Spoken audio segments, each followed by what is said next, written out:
Hello, everybody, and welcome to this session. My name is Matt Lingard, and I'm the chair for the next 25 minutes. And the session is 25 minutes. We'll be inviting Jess shortly to talk for 20 minutes, and then there'll be an opportunity to take your questions for 5 minutes at the end. Just to check you're in the right place, the title of the session is on the screen there now. And as I say, please make use of the comments, not just for questions, but to say hello, give us a wave, and share your thoughts as Jess is speaking to us. So I won't waste any more time, and I will hand over to Jess Humphreys for this session. Okay, thank you so much, Matt. Hello, everyone. Thanks for joining me today. I'm just going to talk through some of our experiences with the work we've been doing around accessible and inclusive learning online and the challenges and opportunities that are happening here. I just wanted to say hello. I'm Jess Humphreys. I'm a senior teaching fellow at the University of Warwick. I work in academic development, and I'm also work as a lead for the Learning Design Consultancy Unit, which I'll tell you more about shortly. Also, unfortunately, we can't be joined today by my colleague Kerry Pinny, but she's been heavily involved in all the work that I'm going to be talking about today, so hopefully I can do her some justice. She's the head of digital learning and environment support at the University of Warwick, and I'll be sharing some of the work we've been doing. So just to give you an overview of why what we're doing, where we're at, and I'll be saying a bit about the Learning Design Consultancy itself, how it was set up and what we're trying to do with it, particularly around the area of accessible and inclusive practice, student experience, opportunities and challenges that we've come across when we're talking about accessibility and inclusive practice here. And I'll also be talking about where next. The conversations don't stop, the work doesn't stop. Feel free to share any questions, as Matt said in the chat. We're also always really keen to hear your experiences and share where you're at as well. And there's so much to learn in this space, and there's still so much more work to be done. So that's basically what I'm going to be talking through today. So just to talk a bit about where we're coming from, the idea that inclusive practice isn't a deficit model, that we're trying to reach out and change our practice so that we are more accessible to everyone. And the new regulations that came into being in 2018 and the laws that already existed prior to them have been a catalyst. But as we've had a small thing called COVID take place, we've all been moving online, and we've had to rethink how we are delivering what we're delivering. And there's been a lot of anxiety around accessible and inclusive practice. So we've tried to work with this in various ways. We've got a Moodle, for staff on teaching online, the ADC, academic development and academic technology setup. As I said, we've already set up the Learning Design Consultancy Unit. That was set up initially for 6 months back in June 2020. The idea was it brought the technologists at University of Warwick together with the developers and other experts from across the university, and that we share our practice, and we also provide a safe space to support colleagues in the development of their pivot to online. We're really reactive, so the first 6 months were very much about getting the material online, but it became really evident through conversations with colleagues that there was a lot of anxiety around inclusive and accessible practice. And so there was a lot of work that we needed to do in that area. And so from going from a reactive stance for the first 6 months to more of a proactive stance from the beginning of this year, we started to focus heavily on accessible and inclusive practice in the design and development of teaching and learning. And we worked with students, bringing in the student voice into the LDCU to get a view from their perspective of what was going on around us. At the same sort of time, Kerry set up the Digital Accessibility Network, which is a team space where colleagues, academics, staff, and professional service staff can share ideas, concerns, technologies, tips, and work together in that space. And that's quite an active community there as well. So some of the concerns that were raised there, we can also feed into the work we're doing in the LDCU. So what did we do? Well, with the LDCU, in February 2021, we knew that the conversations around inclusive practice and accessibility were very much evident. We wanted to create a safe space to continue those conversations. We had a colleague from IT services who wanted to share the technical tips as well. So we developed a workshop, a session, a couple of hours, where we invited staff and students to come along and hear share what they were up to. We've already had, we host a series of technology enhanced active learning forums where we talk about and share practice amongst each other at Warwick. And we'd had a session where students had come along and shared their experiences of the first year. They also brought up concerns around accessibility and inclusion. And so we felt that this was coming both from staff and students, and we needed to react. And we wanted to bring the students into the space with the staff so that we could talk together about some of these issues. It was a really successful session, and as a result, Kerry went away and worked her magic and developed a number of practical workshops on how to use digital to be more accessible. So things like making PowerPoint more accessible, making Word more accessible, obviously the issues around transcripts and captions. They were really, really popular as well with colleagues. We followed up the February workshop a month later with one around unseen disability in teaching. And this was something that we worked with the library on. The library had a colleague who was very much involved in assistive technologies and wanted to see more the student voice that we'd already seen and develop that. So again, we invited students back. These students came from societies such as Enable, disability societies, autism societies, and they came and shared their thoughts. We wanted it to be student-led, so the students chaired it, they ran it, they led it, and it was an opportunity for staff to hear the raw, honest, open voice of the students. And again, it was really well received. It was quite comforting because some of what they were raising, we felt as practitioners as well. And also it raised some, we had some tangible outputs, which I'll go on to share, around tips that students wanted to share with staff to help make the world more inclusive and accessible. And I'll share some insight into that as well. And then in May 2021, we wanted to continue the conversation. Kerry and I also lead on the Teal Fest at Warwick, which some of you may have come across. We led a really short session, but we wanted to go beyond the bubble, and with this first Teal Fest, where we invited colleagues from outside of Warwick to hear what their opportunities are, the challenges, and what they've experienced, to learn from each other. So again, we're really keen to hear from you, any thoughts you have around these issues, and to keep the conversation going. One of the great things has been that the conversation has started. It needs to continue, and we need to do things with it. So what I'm going to do is just give you an overview of some of the thoughts that we've had from those sessions, the opportunities and the challenges, and the tips the students developed for staff. And then it would be great to have an opportunity to hear your thoughts and questions too. So the positives, the headline, the students were keen to tell us were that learning online removes physical barriers of learning environments. So it was more accessible, they were able to adapt. It was less stressful for many and more relaxing. And again, there are caveats with all these positives. There is always a counter, but on the whole, conversations from colleagues and from students were that it was a positive experience in the main, and that there were some real opportunities to be had learning in an environment that they were comfortable with. So just breaking it down a little bit, with regards to lectures, specifically from the student perspective, they absolutely loved having opportunity in most instances to repeat, rewind and revisit recorded lectures, to be able to control the pace in a way that worked with them, and to be flexible in how they learn. Some found it much more relaxing. They got quite anxious when they went into the physical environment for a lecture, and they found they were much more relaxed when they were in an environment that they were comfortable with. And some found with so for example, with audio processing skills, it was good to be able to rewind and revisit something that they weren't sure of. Again, there are always counter arguments to this, but they appreciate the chunking down of the lectures. So in some instances, instead of the hour, you've got 20 minutes interaction, 20 minutes. So it made it a bit more engaging. With regards to online seminars, again, the opportunity to engage and interact was really appreciated. Some students really found talking to a screen less intimidating than if they were actually sitting there with their colleagues. Again, there are always counter arguments there. And the breakout activities, as teams have evolved as well over the past year, have been really beneficial, and appreciated the opportunity to engage with personal response systems like Vvox. The flexibility for some meant that they were more likely to attend. So it was interesting to hear their conversations around how they engage, and then the way that they feel they have more access in that respect.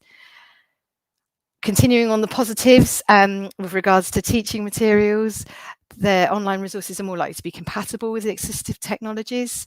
I found in my own teaching, I started using Moodle checklists at the beginning of the pandemic, more for me to make sure that I was not overloading my students on my course with work, and I was making it manageable.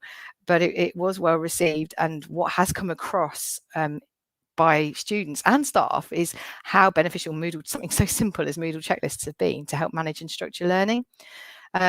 Also, the fact that they can study in an environment that's more accessible for them has been something that's come out in some of the conversations with students specifically. Moving online, arguably, but this is a quote from one of our participants in the workshop on unseen disabilities, said that they have more access to their courses than before, which is quite interesting to see. So there's some real benefits and real positives. But there are also some challenges. One challenge being that a bad experience can be enough for students not to return, but that could apply for online and in-person sessions. And so again, I'm going to break down these challenges a little bit more, and then we'll get to the top tips. So with the challenges, inconsistent presentation and structure across modules. So the way that we use Moodle can differ. And I know from my own experience as a teacher, the infrastructure in my head that makes perfect sense in reality can be a bit confusing. I've learned a lot over the course of this year, and especially from having conversations with colleagues, being inspired by them and being inspired by students. And that's impacted on my own practice too. The challenges in managing workloads, sometimes students aren't sure how deep to delve online, and they can spend more time. And equally, though, that could apply for us as well. Putting things online has a massive impact on timings.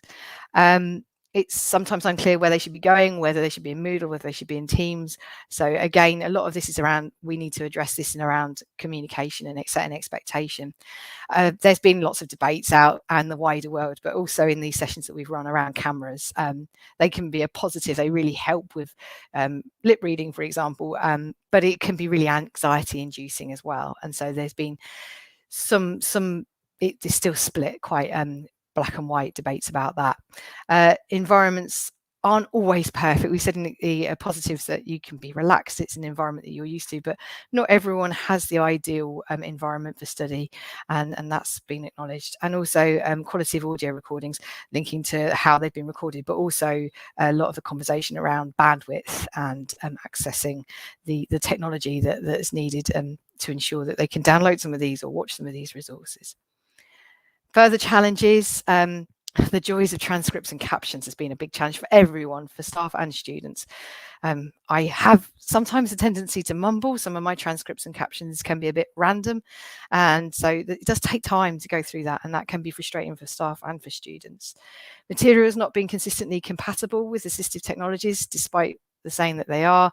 Padlet's been something that's really been loved, and there have been some issues around that side of things there as well, but it's still something that the students really love. Personal connection and interaction lost. That is something that everyone's experienced, and it's really affected us all in the past year. The social learning side of things, the ability to ask questions, seek clarification in an informal way, not having to actually go out and make an effort to do that. So that has been a real challenge in that respect. So we've also, from the unseen disability session, the students then went away and worked with the colleague from the library, but and based on some notes that we'd taken in the session captured, the session was really private. We didn't record it, we wanted them to speak freely. But they came up with the list that they feel quite strongly about, the tips they want to share with staff about how to make think about inclusive and accessible practice.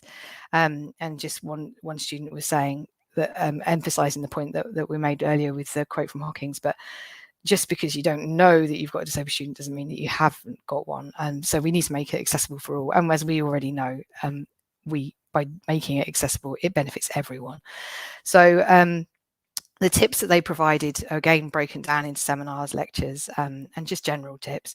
And some of them are pretty self-explanatory and straightforward, but the idea about communication side of things, setting clear expectations, providing clear instructions.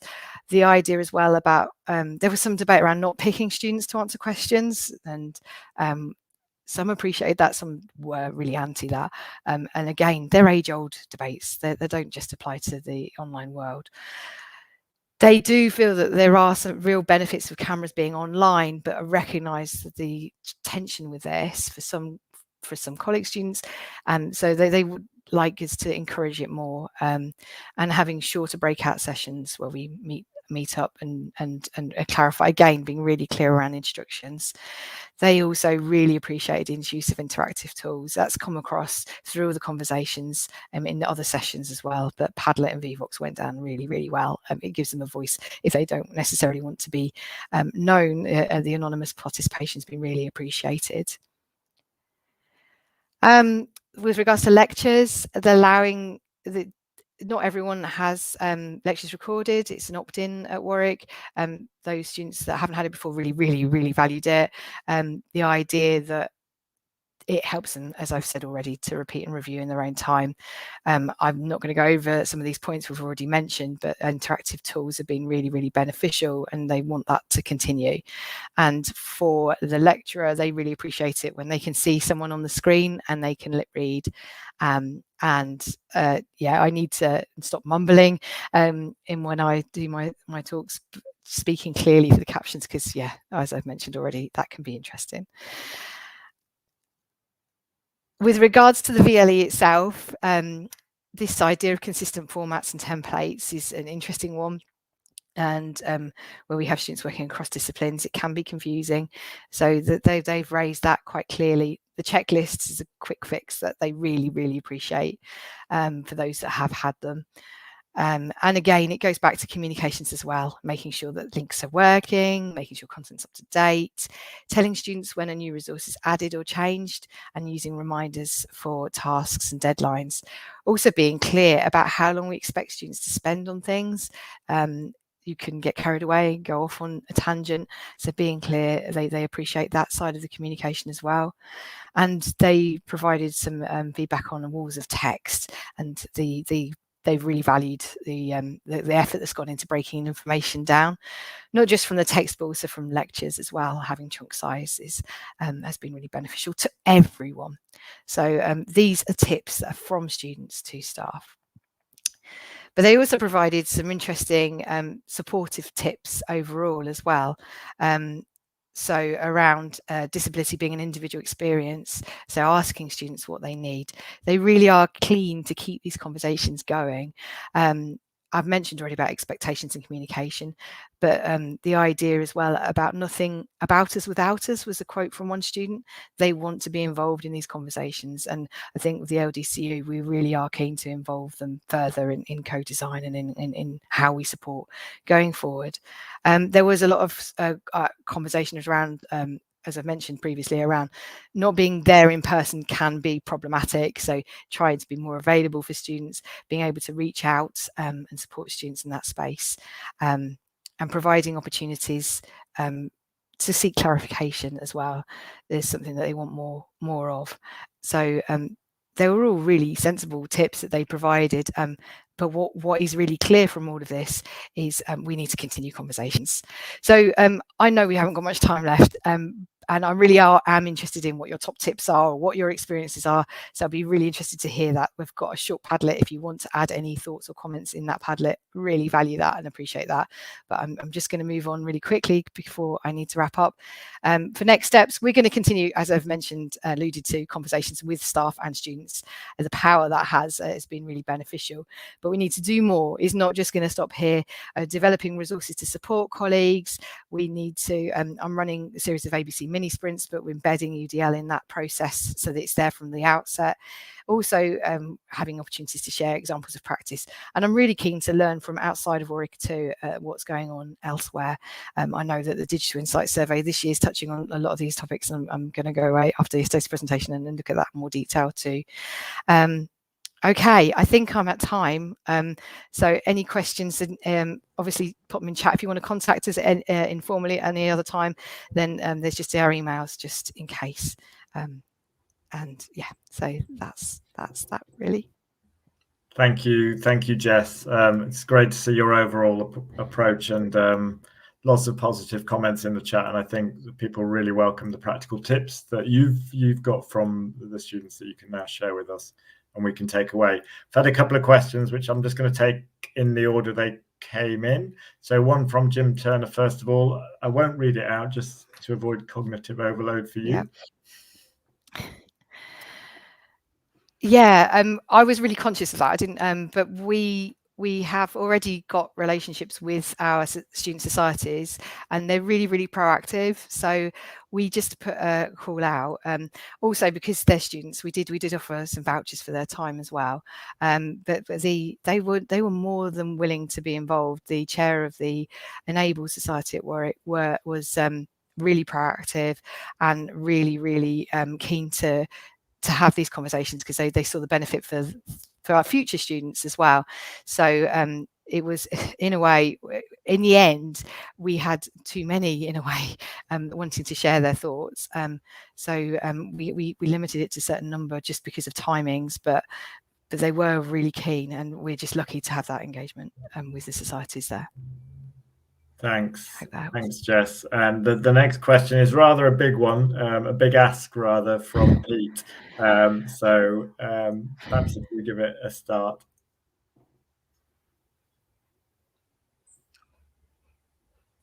Oh gosh, yeah, yeah. That is a massive question. I think that we've got more to do in this space. Having these conversations is a starting point. I'm frightened of nostalgia. I'm frightened of everyone thinking, yeah, well, let's roll back to 2019. The world was a better place. Let's all go back to face to face. I'm not taking away. There are definitely benefits in some respects to seeing people in real life, but I think it's hearing from the students and having their voice embedded in this is really helping some of these conversations drive forward, and seeing how things have worked. I think we've got a lot to learn still, and there's lots of data being collected in various surveys and things that will help with that. But being open and honest about these experiences, recognizing the challenges, I think I'm an optimist. I hope that the last year means that people have seen that we shouldn't be, the work that we've invested in online, blended and hybrid shouldn't be seen as second tier. But I am worried. But yeah, we're making a start, and I think there's more work to be done in this area too. I'm not sure if that answers your question, Pete. Yeah. I wish I had the answer. Fix it all. If you had the answer, we'd all be super pleased. I think it is such a challenge for us all to make sure we don't kind of lose this moment, if you like, and take things forward. Just one quick practical question, Jess, from Tim, who missed it earlier in the talk, but what's the number of people again who have been involved in this, respondents and contributors on the students? How many people? Okay, yeah, no, we've so the LDCU, the people that have been involved, it's been quite varied. We've had about 150 people come along to the different sessions from different areas of the university. Numbers of students, I think we're probably a dozen students have been involved in conversations, roughly, from the different various societies. And we've also had, we're here, student fellows who are linked to the Warwick International Higher Education Academy, and so there's about 6, 7, 8 of them. So yeah, we're very, it isn't a general consensus, but we're getting real qualitative feedback from those students. And then we've also had colleagues from across the institution, from professional services and academic colleagues, who've shared what they've been up to. So yeah, the numbers have been variable. And as I said before, there's still more to do in this space, so much more. Brilliant. Thank you, Jess. I'm going to start to draw things to a close now. There's been really a lot of positive comments in the chat, Jess, and I know you'll have time to review them after we leave. So I'm sure everybody would like to join me in thanking you for the presentation. And, you know, I really do appreciate this, because so much work goes into these, I know. So many thanks for doing that today, and many thanks to everybody who attended as well. It's really, really busy session, I can see, so that's fantastic news. So I'll just say goodbye, and for those of you who are live, enjoy the rest of your day, and well, to those of you watching the recording too. Okay, thanks very much, Jess. Thank you.